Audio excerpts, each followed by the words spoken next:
Num salão onde os lustres pareciam chorar luz, a noite se abria como cena perfeita de poder e ostentação. O ar era espesso, perfume caro, risos medidos, taças tilintando. Homens em ternos alinhados conversavam como se trocassem ordens silenciosas. Mulheres em vestidos longos sorriam com aquele sorriso que aprendeu a esconder a curiosidade. No centro daquele círculo dourado caminhava ela, discreta, contida, com um uniforme simples e a postura de quem faz do trabalho uma missão e não um espetáculo. Pele clara, rosto bonito, passos médios, era a garçonete que todos viam, mas ninguém realmente conhecia. A mesa central pulsava como um pequeno trono. Ali sentava um homem cujo nome, estampado em revistas e noticiário, se confundia com fortuna. Um bilionário cuja arrogância parecia um acessório habitual. Ele observava, afiado, cada movimento como caçador que escolhe a presa. Quando seus olhos se encontraram com os dela, algo ressoou. Não era apenas curiosidade. Era o desejo de reduzir o mundo à medida das próprias certezas. Olhos que julgavam, um sorriso que devorava, um aplauso que precisava ser comprado. Ele chamou. Um estalo de dedos, seco, cortante, tão alto que encobriu por um segundo as conversas. Ela se aproximou. Não havia pressa nem medo. Havia prática. Entregou a bandeja com a precisão de quem conhece a dança do serviço. E então ele falou, ao mesmo tempo público e íntimo, um recado embebido em desprezo. Sirva-me melhor. Aqui você está para isso. Ouvi risos abafados. O salão, que até então refletira um equilíbrio de aparências, prendeu a respiração. O que veio depois foi inesperado para aquele que se acostumara a comprar reações. Ela não se moveu como quem se encolhe, não sorriu como se pedisse desculpas, não baixou a cabeça em submissão. Simplesmente, com uma calma quase implacável, olhou para ele e respondeu, não com palavras altas, mas com uma presença que preenchia o espaço, serviu. A frase era simples, porém pesada como um veredito. Naquele instante, o jeito dele de se impor encontrou um espelho que devolveu todo o seu tamanho real. Um homem que acreditava que dívida financeira era superior à dignidade humana. As provocações aumentaram.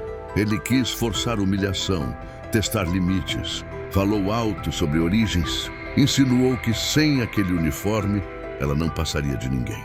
Cada sentença, no entanto, soava como confissão de sua própria pequenez. Porque quando se atira desprezo contra alguém que vive por dignidade, o que se revela é a fraqueza de quem precisa diminuir para se sustentar. O silêncio daquela mulher começou a funcionar como lente, ampliando suas fissuras. No salão, o público oscilava entre o desconforto e a curiosidade mórbida. As taças pararam de tilintar tanto quanto as bocas. O homem, percebendo que a audiência já não estava do seu lado, tentou recuperar o controle com um riso forçado. A tentativa falhou. O riso soava vazio, eco ridículo. Era a máscara que descolava. Então, no momento em que a arrogância tentou ser escancarada ao máximo, aconteceu algo que ninguém esperava. A garçonete, com a mesma simplicidade que sempre teve, falou pela primeira vez uma frase curta, direta, limpa como um corte. O senhor será servido com respeito. E eu serei respeitada. Não era grito nem palavra de revolta. Era afirmação serena. Quem a ouviu, sentiu a casa inteira tremer. Não por trovão, mas por verdade. Contrastava ali, como cena de filme, a grandeza fingida de um homem com a força real de uma mulher que, dia após dia, sustenta sua vida com trabalho honesto. Ela não precisou subir em palanque nem levantar a voz. Sua dignidade falou por si. O público, que até então assistira como quem olha um espetáculo, começou a perceber a inversão. A pessoa que julgavam submissa era, na verdade, a mais forte. O bilionário não sabia agir sem plateia. Então tentou humilhar pela aparência, pelos olhos que pareciam dizer, não pertenço a esse mundo. Mas quando as ofensas saíam, elas ricocheteavam, pois a advertência silenciosa da garçonete havia exposto uma verdade que dinheiro não compra. O respeito não é troco.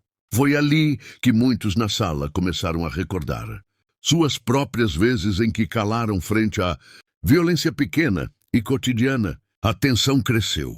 Ele bateu a mão na mesa. Um gesto brusco. Esperava aplauso ou ao menos medo. Obteve o contrário.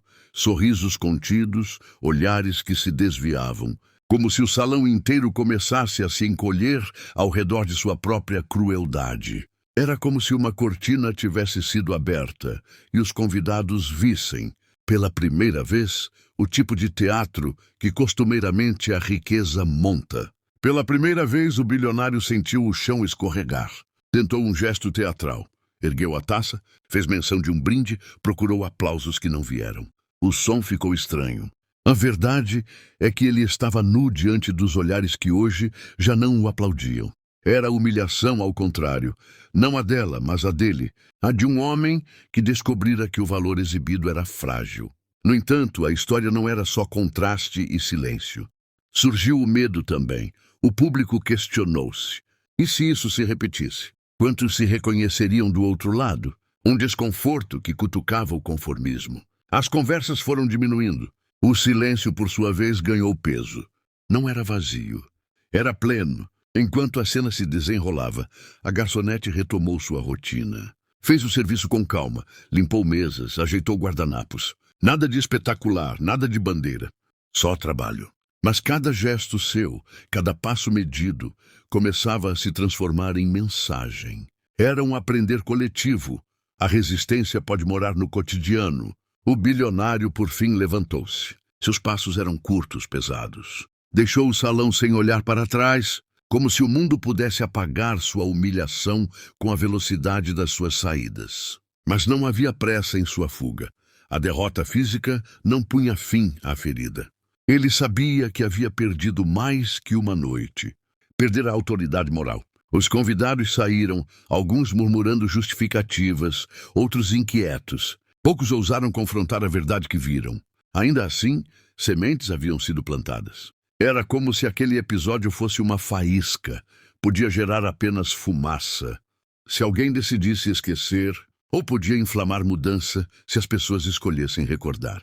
Na manhã seguinte, a cidade carregava resquícios daquela noite. Notícias circulavam. Relatos de testemunhas desenhavam versões. Cápsulas de vídeo passavam de mão em mão. Mas o que realmente importava era menos o que se dizia e mais o que se sentia. Um desconforto coletivo.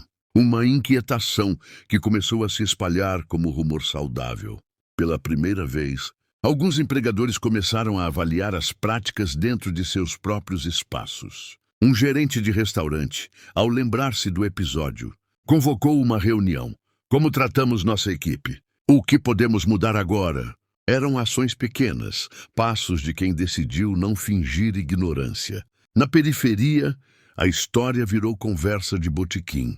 Trabalhadores que ali estavam ouviram a narrativa com olhos atentos, lembrando de humilhações, de chefes que confundiam ordens com direitos. Em casas, as famílias conversaram sobre educação e dignidade. Em uma escola, um professor aproveitou a narrativa para falar sobre empatia com os alunos, mostrando que histórias reais ensinam mais que teorias. Para a garçonete, a manhã trouxe uma rotina que não mudou de forma abrupta. Contas seguiam. Turnos precisavam ser cumpridos. A vida não aguardaria por heroísmos. Mas algo interno se alterou. Não era orgulho vazado, mas uma convicção serena. Ela havia testado seus limites e descobrira força onde imaginara fraqueza. Ao receber mensagens de apoio, de colegas e até de desconhecidos que viram o vídeo, respondeu com gratidão contida. Fiz o que achei certo. Entre os convidados daquela noite, alguns se envergonharam.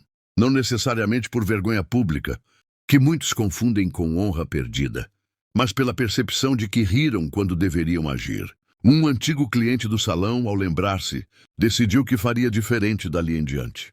Não bastaria lamentar. Era hora de mudar pequenos hábitos.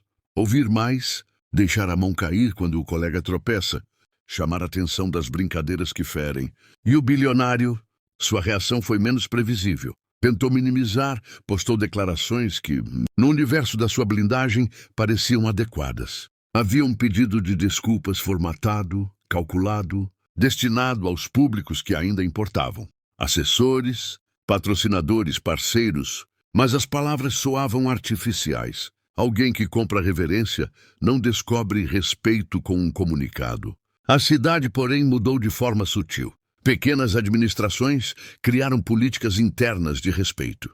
Um bar que acompanhou a repercussão decidiu realizar palestras com temáticas de igualdade e conduta. Não foram medidas gigantescas, é verdade, mas eram sinais de que a lembrança daquele episódio se transformara em pressão social para a melhora.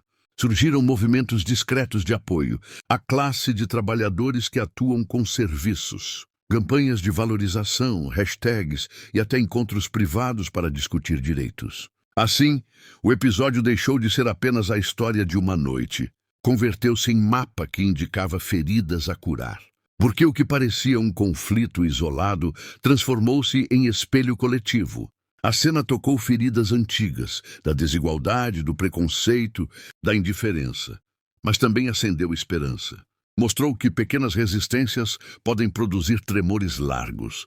Nem sempre são incêndios. Às vezes são sementes. E é aqui que a sua parte começa. Histórias como essa testam não apenas a coragem de quem enfrenta o abuso, mas a coragem de quem observa. A pergunta permanece. Quando a situação se repete, qual será sua atitude? Fechará os olhos, dirá que não é sua briga? Ou se lembrará daquela garçonete que, com uma palavra, mudou o tom de uma sala inteira? As pequenas ações definem grandes transformações. Um não dito no momento certo. Um gesto de apoio para quem sofre. Uma denúncia encaminhada. Tudo soma. Não estou aqui para ditar respostas fáceis. Talvez haja casos em que confrontar coloque em risco o emprego ou a segurança. Mas também há maneiras delicadas de agir. Prestar suporte depois do ocorrido, registrar a situação, oferecer testemunho. Outra alternativa é cuidado preventivo. Questionar colegas quando escutam piadas que humilham. Incentivar líderes a criar códigos de conduta. Educar filhos para que aprendam a valorizar o outro. Se você sentiu algo lendo esta história, não guarde apenas a emoção. Use-a. Compartilhe este vídeo. Comente aqui embaixo o que faria em situação parecida. E se já viveu algo similar, conte nos comentários. Sua voz pode ser a ponte que alguém precisa para tomar coragem. A história não precisa terminar no replay. Ela pode ser réstia que ilumina atitudes. Antes de encerrar, uma última imagem. A garçonete dias depois, olhando pela janela do ônibus a caminho do trabalho. O pôr do sol tingia a cidade de laranja e lilás. Ela não era ativista, nem buscava holofotes. Era apenas uma mulher que, em silêncio, fizera o que julgara justo. E a cidade? Aprendia a não esquecer. Porque, às vezes, a vitória não vem em grande gesto. Vem em silêncio que se recusa a obedecer ordens injustas. Vem em dignidade que não se curva. E, acima de tudo, em escolhas que cada um de nós decide fazer quando ninguém está olhando.